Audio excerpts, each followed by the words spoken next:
Bien, buenos días, buenas tardes o buenas noches. Soy el doctor Alejandro Arce y el día de hoy vamos a presentar el tema de expectoración y esputo.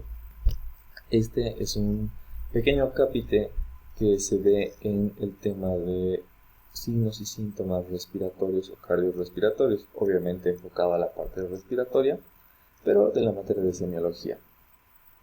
Entonces, en este caso vamos a hacer un recordatorio de todo lo que abarca o la significancia clínica que tiene que un paciente se nos presente con expectoración o también llamado esputo. Entonces, vamos a tener primero un pequeño recuerdo anatómico de la fisiología respiratoria. Cuando hablamos de las vías respiratorias, obviamente hacemos referencia desde los orificios nasales hasta los alvéolos, es decir, todo el recorrido, ¿no? Que comprende la nariz, orofaringe, nasofaringe, tráquea, bronquios, bronquíolos y alvéolos. En este sentido vamos a tener importante, aparte de los pulmones, el árbol bronquial. Este árbol bronquial, como lo ven en la imagen, está dividido en dos segmentos. ¿Por qué está dividido en dos segmentos?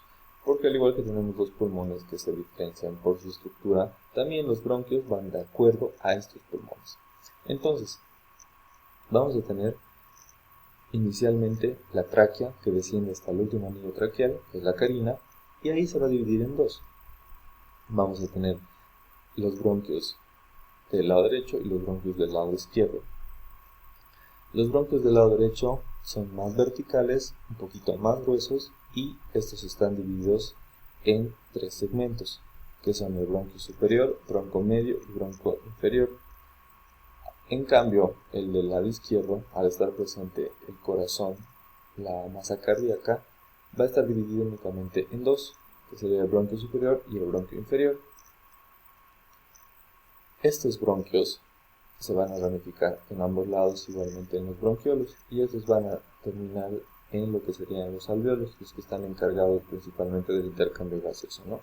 Entonces todo este recorrido lo va a hacer el aire, va a entrar, se va a filtrar por la nariz, va a ingresar, va a hacer una limpieza de todas las impurezas que hay en el aire y al final se va a terminar intercambiando gaseosamente a nivel de los alvéolos para poder oxigenar la sangre y engendrar el cuerpo.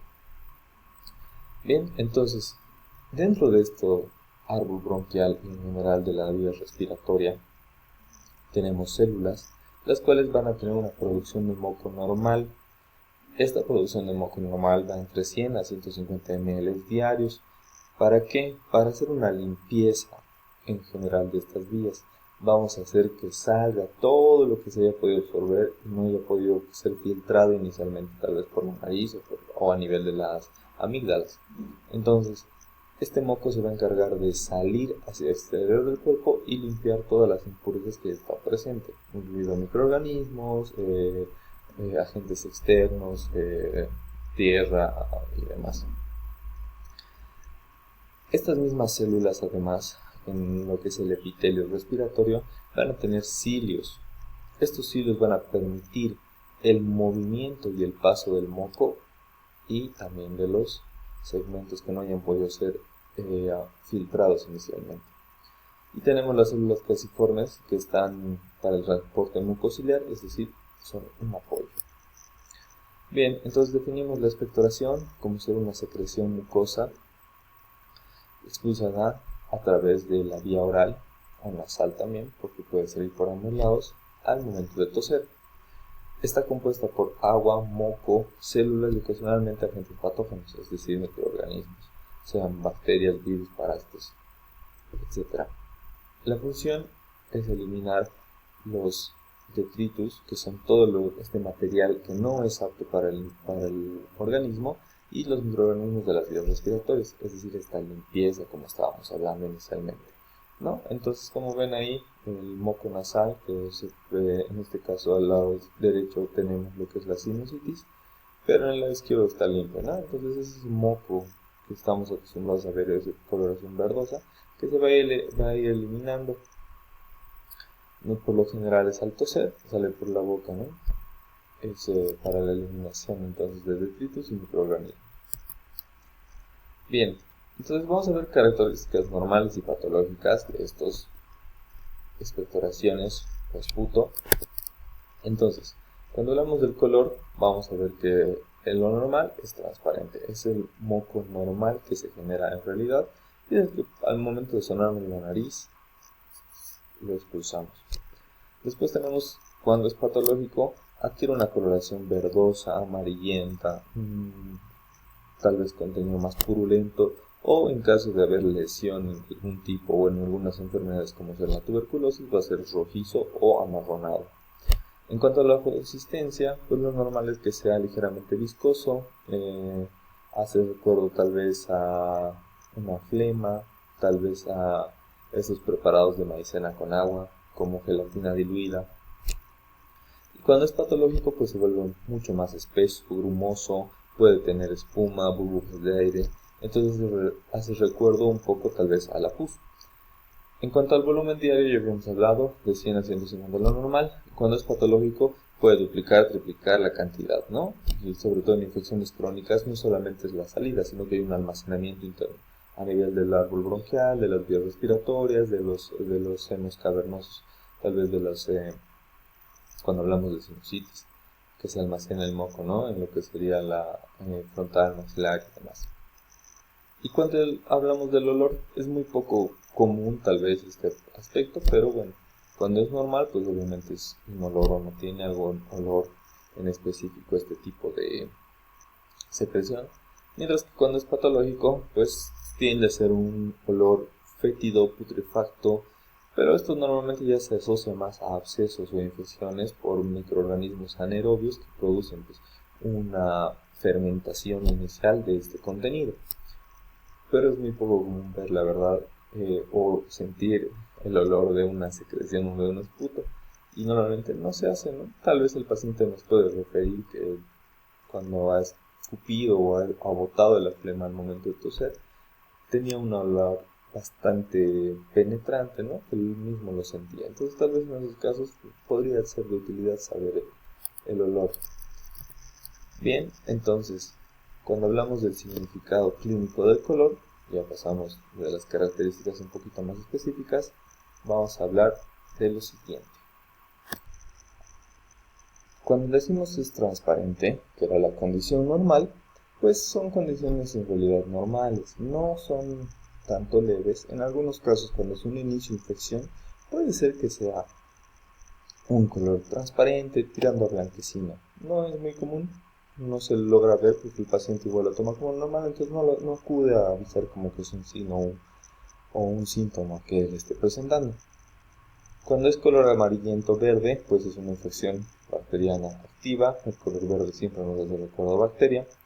Cuando ya es purulento, es decir, una coloración verdosa, café, combinada, espumosa, después ya la formación de pus, ¿no? Todos conocemos cómo es la pus, entonces eso. Y el rojizo amarronado es el sangrado, puede ser tal vez por la cantidad de secreción que se está botando, el paciente se suena la nariz muy seguido, puede haber como infecciones como decir la tuberculosis, o en caso de que sean fumadores crónicos puede llegar a ser un color amarronado por la nicotina que van despidiendo del cuerpo.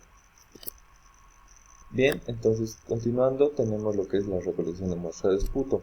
Este esputo, que es la escupida si quieren, se debe realizar en ayunas y a primera hora de la mañana. Obviamente con tratar de que sea una higiene previa, es decir, una noche antes de despertar, con un lavado de nariz, de boca, agua, cepillo, pasta de dientes. ¿Qué se hace? Es una tos profunda y se debe escupir el material que se siente que sale desde el tórax, es decir, esa flema que se bota desde el interior, hacia un frasquito estéril, 10 ml, dependiendo la cantidad, pero obviamente mientras más mejor. Y pues evitamos la contaminación con saliva o mucosa bucal. Cuando hacemos el análisis microscópico y macroscópico, aquí, ¿qué es lo que nos importa a nosotros? Color, volumen, vemos qué tipo de secreciones, y microscopía, laboratorio se va a encargar de decirnos qué es lo que han encontrado, obviamente con diferentes técnicas, tinciones y demás, y nos va a hacer el reporte en laboratorio para que nosotros lo interpretemos.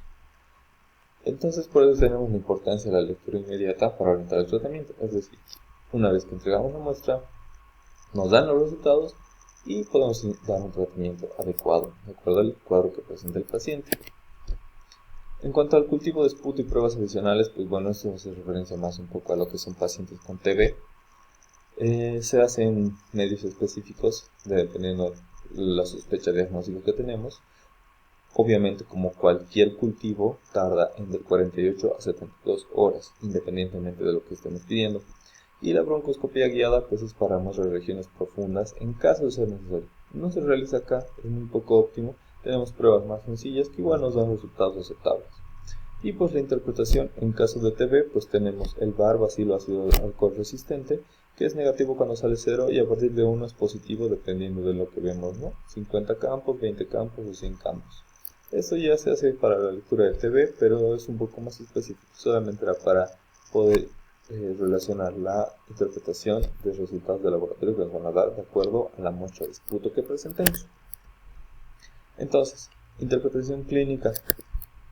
¿Qué podemos interpretar, si se quiere, con la muestra de esputo o la característica que tenga este esputo?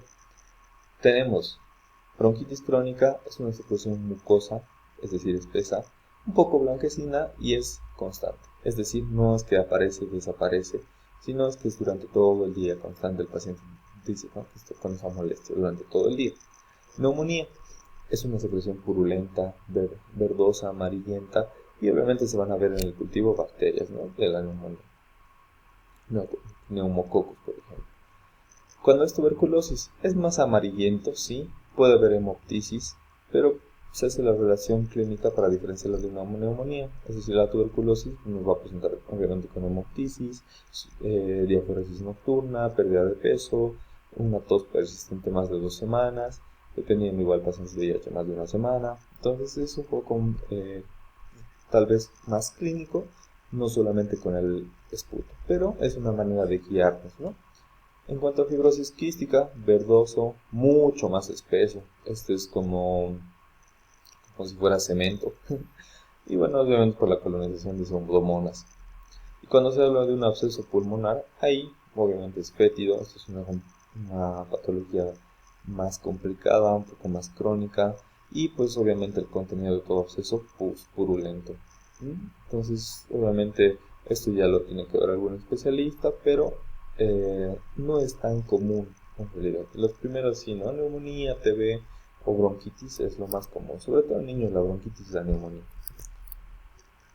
Diagnóstico diferencial y el manejo, básicamente descartar tromboembolismo pulmonar en caso de ver hemoptisis. En nuestro medio obviamente siempre vamos a pensar en TB, sobre todo en áreas rurales. Hay que evaluar si el paciente tiene EPOC, enfermedad pulmonar crónica obstructiva, asma o algún tipo de neoplasia, ¿no?, dependiendo de la persistencia residual de los síntomas, si es que ya hemos iniciado tratamiento o dependiendo de la situación. Y pues hay que ajustar el tratamiento, antibióticos dirigidos, es decir, específicos para el agente causal, mucolíticos como N-acetilcisteína y la fisioterapia respiratoria que ayuda a todos los pacientes para mejorar esa falta de aire, esa disnea que genera y permite que el moco salga más fácil. Bien, conclusiones y recomendaciones. El esputo es una ventana diagnóstica para las enfermedades respiratorias, como hemos visto. En cuanto a sus características, nos puede dar una impresión diagnóstica diferente, siempre correlacionando con el resto de clínica. No, el esputo no es diagnóstico para una enfermedad, no porque sea verdoso va a ser neumonía. Entonces, hay que correlacionar y si se puede, nos guiamos con laboratorios. La técnica de recolección y procedimiento deben estandarizarse, es decir, hay guías estandarizadas por sedes que nos van a indicar cómo se hace la recolección, ¿no? Como habíamos hablado, ¿no? En la mañana, con previa higiene nocturna, y ya estaría. Interpretación integrada clínica y estudios de imagen, como les decía, ¿no? Laboratorios, imagenología, nos va a ayudar a dar el diagnóstico y un tratamiento dirigido. Y pues obviamente para futuro se espera biomarcadores de esputo para personalizar terapias, es decir, nos facilitaría la vida, pero está todavía en estudio.